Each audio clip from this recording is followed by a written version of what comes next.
आइए आज हम लोग एक सोशल साइंस का क्लास शुरू कर रहे हैं जिसमें हम लोग आज पढ़ेंगे भारत, आकार और स्थिति। हम लोग सब जानते हैं कि भारत एक प्राचीनतम संस्कृतियों में से एक और भी प्राचीनतम संस्कृतियां हैं भारत में, जैसे विश्व में, जैसे चीन, मिस्र आदि। लेकिन भारत का जो प्राचीनतम संस्कृति है वो है इंडस वैली सिविलाइजेशन। तो जो तकरीबन चीन में जो सभ्यताएं थी उसके समकालीन माना जाता है। तो उसी के बारे में भारत में जो प्राचीनतम संस्कृतियां थी और उस समय जो हमारा उद्योग धंधा था वो किस तरह से आगे हमारे और देश में विकसित हुआ और इसका ज्योग्राफिकल प्रभाव क्या रहा इन संस्कृतियों पर, इसको हम लोग ध्यान करेंगे और कैसे हमारा ज्योग्राफी इन संस्कृतियों को प्रभावित किया और ये इसमें पढ़ेंगे हम लोग।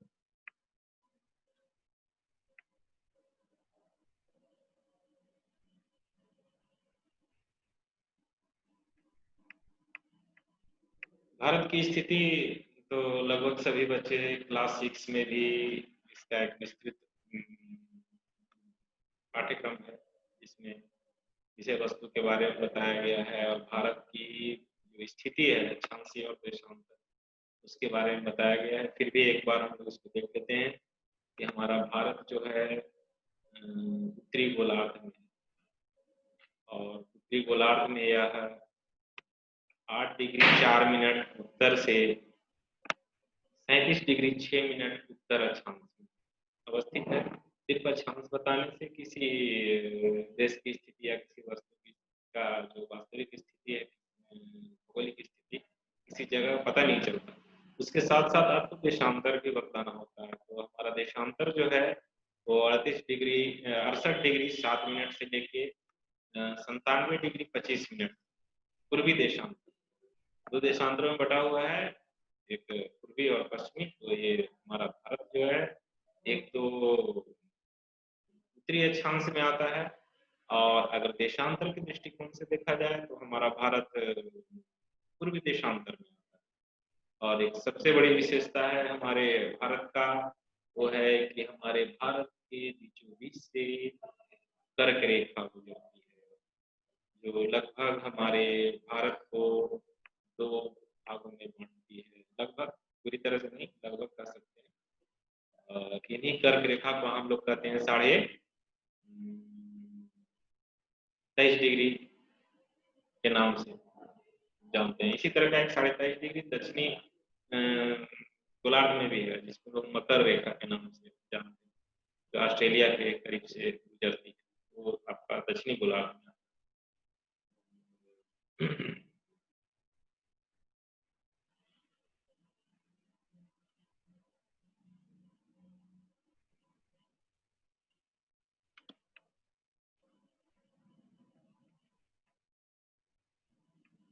देख सकते हैं स्थिति, ये चित्र में आप देख सकते हैं।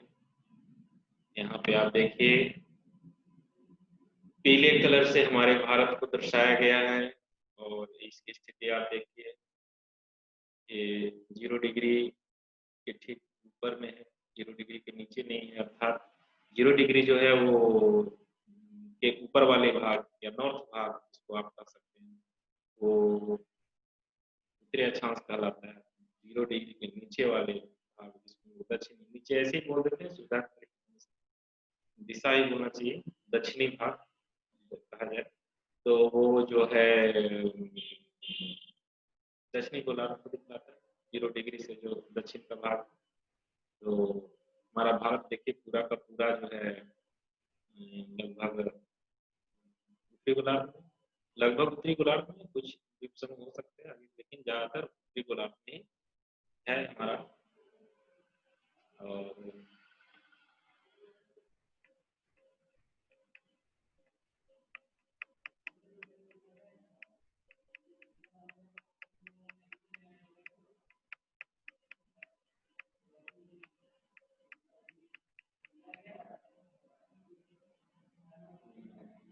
भौगोलिक क्षेत्रफल का 2.4%। देखिए स्क्रीन पे, भौगोलिक क्षेत्रफल का 2.4% हमारा जो भारत है, जबकि जनसंख्या के दृष्टिकोण से तो बहुत बड़ा है, लेकिन क्षेत्रफल दृष्टिकोण से कम दिख रहा है, परसेंटेज इसका कम है जमीन का, इसीलिए यहाँ घनत्व ज़्यादा है। और भारत का अगर देखा जाए तो क्षेत्रफल के दृष्टिकोण से 7वां स्थान पड़ता है, 7वां स्थान में है विश्व के। अन्य और 6 जो देश हैं क्षेत्रफल के दृष्टिकोण से इससे बड़े हैं। आपका होमवर्क है, आप देखिएगा कि कौन कौन से ऐसे जो देश हैं हमसे बड़े हैं, क्रम के दृष्टिकोण से आप उसको अरेंज कीजिएगा अपने से। और भारत की स्थल सीमा लगभग 15,200 किलोमीटर और समुद्री तट रेखा अंडमान और निकोबार द्वीप समूह तथा लक्षद्वीप समूह के साथ तकरीबन 7,516.6 किलोमीटर है। भारत के उत्तर पश्चिम, उत्तर और उत्तर पूर्वी सीमा पर नवीनतम बलित पर्वत, ऐसे भी कहा जाता है कि भारत का प्रहरी के रूप में उत्तर में हिमालय था। तो इसी बात को यहाँ बताया जा रहा है कि भारत के उत्तर पश्चिम से स्टार्ट होता है। लगभग जब भारत एकीकृत भारत था तो आप सब फैलाव आपको हिंदू कुश तक जाता था। और आज भी हमारा उत्तर पश्चिम में जम्मू कश्मीर से लेके और उत्तर इधर आपका हिमाचल प्रदेश और फिर एकदम उत्तरी पूर्वी सीमा चले जाइए अरुणाचल प्रदेश तक की हिमालय का विस्तार काफी है। आगे जाके वो मुड़ गया और एक चाप के आकार में। और इसमें एक बात कही जा रही है कि नवीनतम बलित पर्वत जितने भी होते हैं वो नवीनतम ही है। और कुछ ऐसे बलित पर्वत हैं जो अभी स्थिर हैं, कुछ का अभी डेवलपमेंट लगातार चल ही रहा है, उनकी ऊंचाई भी बढ़ रही है, जिसमें आपका हिमालय, जिसके बारे में अभी वर्णन हो रहा है कि हमारे उत्तर पश्चिम में और उत्तर में उत्तरी पूर्वी भाग में फैला हुआ है। तो ये बलित पर्वत हिमालय है और इसको इंग्लिश में फोल्डेड माउंटेन बोलते हैं। और इसके दक्षिण का भूभाग उत्तर से चौड़ा है, दक्षिण का भूभाग जो है इसका उत्तर से चौड़ा है और 22 डिग्री उत्तरी अक्षांश से हिंद महासागर की ओर यह सकरा होता गया। भारत के बारे में बताया जा रहा है, इसका दक्षिण भूभाग जो है उत्तर से थोड़ा चौड़ा है और दक्षिण का भूभाग उत्तर में चौड़ा है और 22 डिग्री उत्तरी अक्षांश से हिंद महासागर की ओर सकरा होता चला गया। देखिए आप त्रिभुजाकार हो गया। इसके पश्चिम में अरब सागर और पूरब में बंगाल की खाड़ी स्थित, पश्चिमी साइड अरब सागर द्वीप है, अरब सागर है और सब लोग जानते हैं इसको। बंगाल की खाड़ी इसके पूरब में है। अभी अभी अभी दोनों एक दो साइक्लोन आया था, अभी पता कीजिएगा कि बंगाल की खाड़ी में कौन सा साइक्लोन आया था और अरब सागर में भी एक साइक्लोन आया अभी हाल फिलहाल जो हमारे पश्चिम में, जिससे आपका महाराष्ट्र, गोवा ये सब के भाग प्रभावित थे। और बंगाल की खाड़ी में साइक्लोन आया था, उससे कौन कौन से एरिया प्रभावित हुआ देखिएगा, आपका होमवर्क है और इससे आपको पता भी चलेगा। मानचित्र में देखिएगा जाके कि अरब सागर किधर है और बंगाल की खाड़ी किधर है, तो आपको और विशेष जानकारी आपको समझने में सहूलियत होगी और आपका जो ज्ञान होगा वो स्थायी रूप से हो जाएगा कि कहाँ पे क्या है। अक्षांश और देशांतर का विस्तार लगभग 30 डिग्री, देख रहे हैं वो जो आप इससे पता चल जाएगा आपको कि कितने डिग्री तक है, कितना से कितना के बीच में भारत आ रहा है, तो उससे आपका विस्तार पता चल जाएगा कितने डिग्री तक का भारत का विस्तार है। परंतु फिर भी पूरा पश्चिम का विस्तार उत्तर दक्षिण के विस्तार की अपेक्षा कम प्रतीत होता है।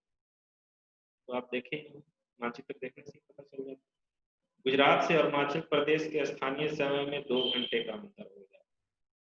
ये जो अंतर है, जो जितने भी बड़े देश होंगे उनके समय में स्वाभाविक रूप से अंतर हो जाएगा, सूर्योदय और सूर्यास्त का जो समय में अंतर हो जाता है। इसलिए आप देखते हैं बड़े जो राष्ट्र होते हैं, बड़े जो देश होते हैं, वहाँ मानक समय एक से ज्यादा रखे जाते हैं। भारत में मानक समय एक से ज्यादा नहीं रखा गया है, इसलिए थोड़ा वेरी करता है सूर्योदय और सूर्यास्त का एग्जैक्ट टाइम, जो सूर्यास्त और सूर्योदय का सब जगह एक जैसा नहीं है। अरुणाचल प्रदेश में भारत थोड़ा जो स्थिति वास्तविक स्थिति है उससे थोड़ा ज़्यादा हो जाता है अरुणाचल प्रदेश में, क्योंकि हम मानते हैं मानक रेखा 83.5 डिग्री पूर्वी देशांतर जो भी हमारे लगभग इलाहाबाद के पास नैनी है उसको टच करते हुए जाती है। तो चूंकि बीचों बीच वो लगभग पड़ता है इसलिए उसको हम लोग मानक समय रेखा मान लिए हैं, लेकिन पूरे भारत के लिए मान लिए हैं। लेकिन वास्तविक जो स्थानीय समय होता है उसमें और जो मानक समय में थोड़ा अंतर आ जाता है, क्योंकि हम किसी एक मानक देशांतर को लेते हैं और उसके आधार पर तय करते हैं कि समय का पूरे देश में वहीं से निर्धारित किया जाए, इसलिए स्थानीय समय का मान और मानक समय के मान में थोड़ा सा अंतर आ जाता है।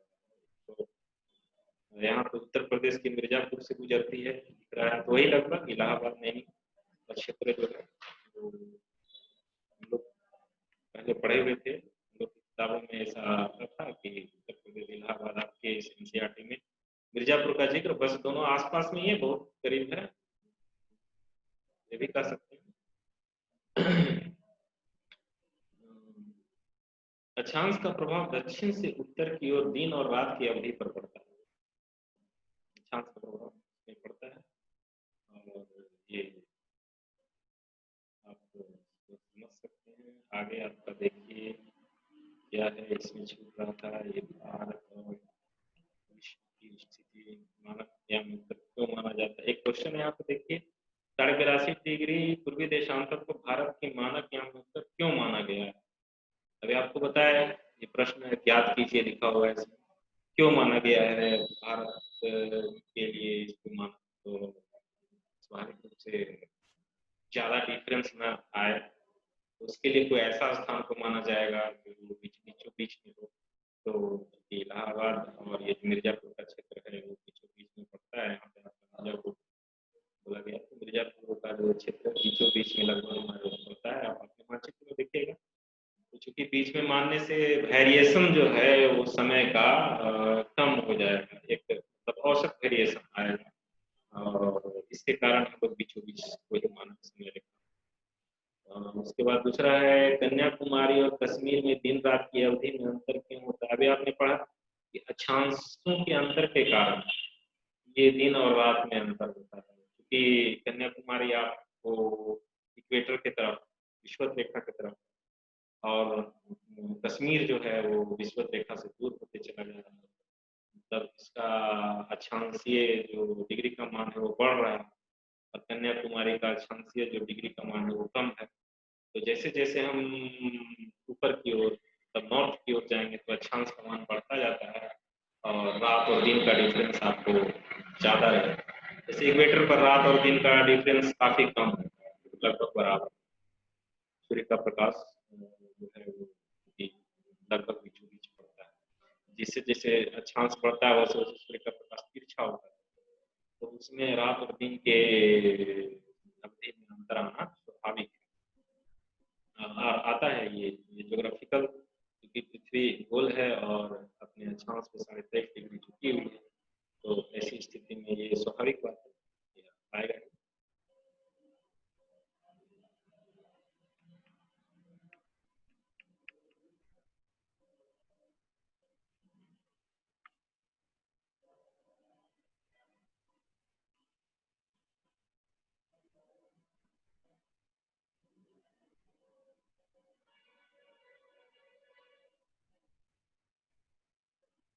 भारत का इसमें देखिए जो विश्व के साथ इसका ऐसा भी स्थिति नहीं रहा कि यह कटा हुआ रहा और ऐसा भी स्थिति नहीं रहा कि यह बहुत बुरा हुआ। तो एक आप देख चुके हैं कि उत्तर में प्रहरी के रूप में था, तो ये दक्षिण का जो पठार है हमारा, दक्षिण में भी पठार है और कुछ भारत के उत्तर पूर्वी भाग पठारी भाग जिसमें झारखंड का कर्नाटक का पठार है, बीच में दक्कन का पठार है, तो इस तरह के पठारी क्षेत्र आपके भारत में बीच बीच में मिलते हैं और इसके बारे में ही बताया गया है।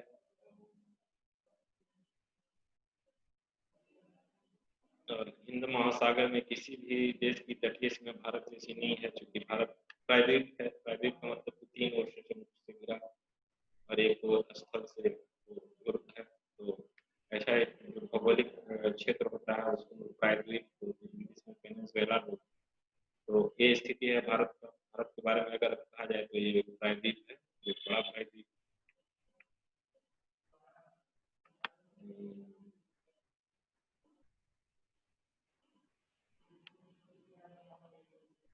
क्या आप जानते हैं, मैं देखिए एक बिंदु है सन 1869 में स्वेज नहर के खुलने से भारत और यूरोप के बीच दूरी 7,500 लगभग किलोमीटर कम हो।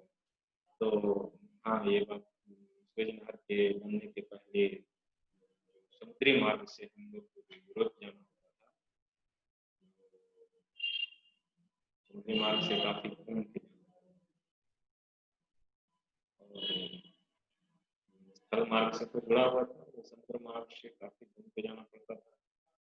और इसके लिए पूरे अफ्रीका के तटों से पार करते हुए उत्तर महासागरीय होते हुए एक बार घूमते हुए तब भारत में प्रवेश। इसे काफी किलोमीटर बढ़ जाता है, लेकिन वो स्वेज नहर खुल गया, लाल सागर और हिंद सागर को जोड़ दिया ये स्वेज नहर। तो उससे क्या हुआ कि दोनों सागर के बीच में कृत्रिम नहर टाइप का बना दिया गया, जिसके कारण ये दोनों सागर जुड़ते हुए सीधे यूरोप में सीधे टच करने लगे, यूरोप को सीधे पहुंचने लगे, इसमें घूमने का जरूरत नहीं हुआ। तो इसलिए ये यहाँ पे बताया जा रहा है कि 7,000 किलोमीटर कम। आप अपने मानचित्र में देखिएगा कि किस तरह से लाल सागर और भूमध्य सागर को ये स्वेज नहर जोड़ता है, जिसको आप कर्नल नासिर जो थे वो इसका राष्ट्रीयकरण किए थे।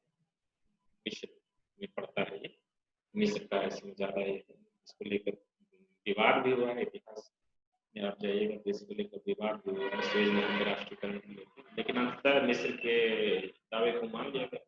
लेकिन ये अंतर्राष्ट्रीय रूप से मिस्र इसका ये नहीं है कि बंद कर देगा, इसका उपयोग सब करेंगे, लेकिन मिस्र का इस पे वर्चस्व है, लाभ मिलता है। और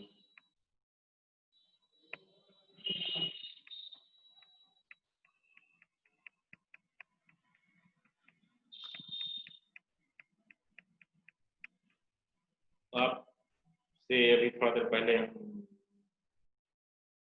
पूछे थे कि भारत से जो बड़े देश हैं उनके नाम बताइए। तो देखिए यहाँ ग्राफ बताया जा रहा है क्षेत्रफल के दृष्टिकोण से रूस सबसे बड़ा है, कनाडा उसके बाद इसका स्थान आता है, फिर से ब्राजील का है, चीन है, ब्राजील, ऑस्ट्रेलिया, तब जाकर फिर भारत का ये स्थान आता है।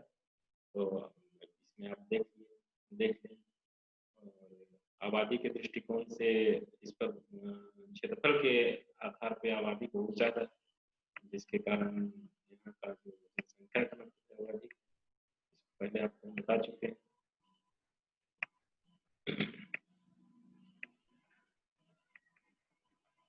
देखिए, आप पड़ोसी देशों को, आप भारत के जो पड़ोसी देश हैं उनको आप बहुत आसानी से इस मानचित्र के माध्यम से समझ सकते हैं।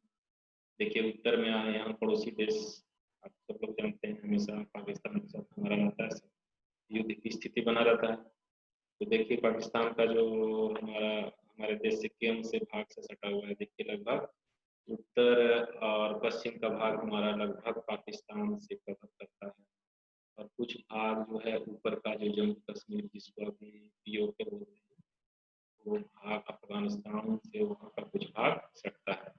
पाक ऑक्युपाइड कश्मीर जो ऊपर का भाग, इस पर पाकिस्तान का अवैध कब्जा है, उस भाग से हमारा अफगानिस्तान भी सटता है, इसलिए हम लोग अफगानिस्तान को भी अपना पड़ोसी देश कहते हैं और है। फिर आप नेपाल देखिए, उत्तर में लगभग ये उत्तर प्रदेश, उत्तरांचल, उत्तराखंड और बिहार का बहुत बड़ा भाग जो उत्तरी भाग है ये टच करता है नेपाल से। आप क्षेत्र में बड़े आराम से देखिए, चीन का बहुत बड़ा भाग हमारे देश से टच करता है उत्तर में। फिर भूटान का बहुत बड़ा भाग हमारा टच करता है, और बीच में देखिए ये जो बांग्लादेश है ये घुसा हुआ है, बिल्कुल काफी बड़ा क्षेत्रफल इसका जो है बॉर्डर लाइन हमारे भारत से टच करता है। फिर आपका जो पूर्वोत्तर के राज्य हैं उनका हमारे म्यांमार से टच करता है उनका सीमा रेखा। और आपको अभी थोड़ा देर पहले बताए थे अरब सागर और बंगाल की खाड़ी में, तो ये देखिए कि दोनों तरफ से हमारा ये एक तरफ से पश्चिम की तरफ अरब सागर है और पूरब की तरफ बंगाल की खाड़ी है और नीचे दक्षिण में हिंद महासागर, ये आप देख सकते हैं मानचित्र में। भारत का मुख्य भूमि के अलावा भी कई ऐसे द्वीप हैं जिन पे भारत का कब्जा है। भारत का कब्जा नहीं और भारत का आगे ही है, द्वीप के रूप में है। जैसे आपको पश्चिम में लक्षद्वीप है और पूरब की तरफ अंडमान निकोबार द्वीप समूह है, आप देख सकते हैं।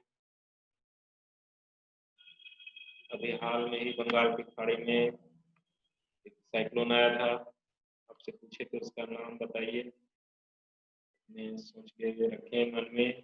और अरब सागर में भी एक ऐसा साइक्लोन आया था अभी हाल में ही, दोनों तरफ आया था, बस 20 10-20 दिनों के अंतर में। तो फिर हमारा एक पड़ोसी देश देखिए दक्षिण में, एकदम सुदूर दक्षिण में श्रीलंका है।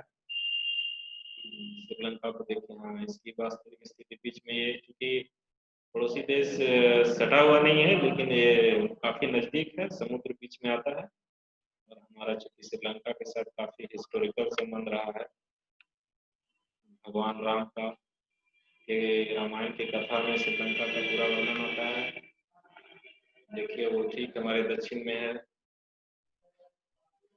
और विस्तार के बारे में आप पढ़ चुके हैं इसके।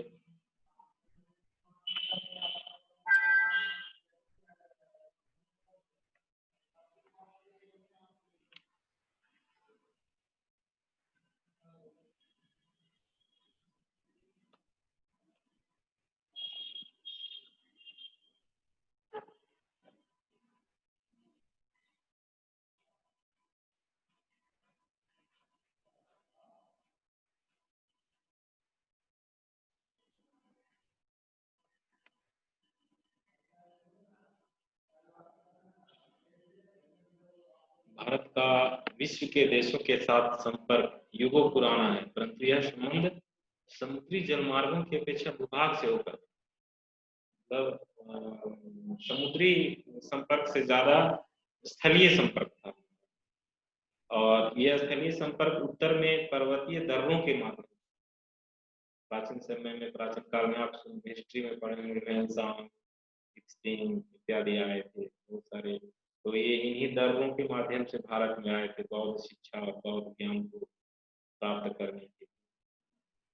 और जो भी वस्तुओं के आदान प्रदान करने के लिए भी जो व्यापारी वर्ग थे, इन्हीं ये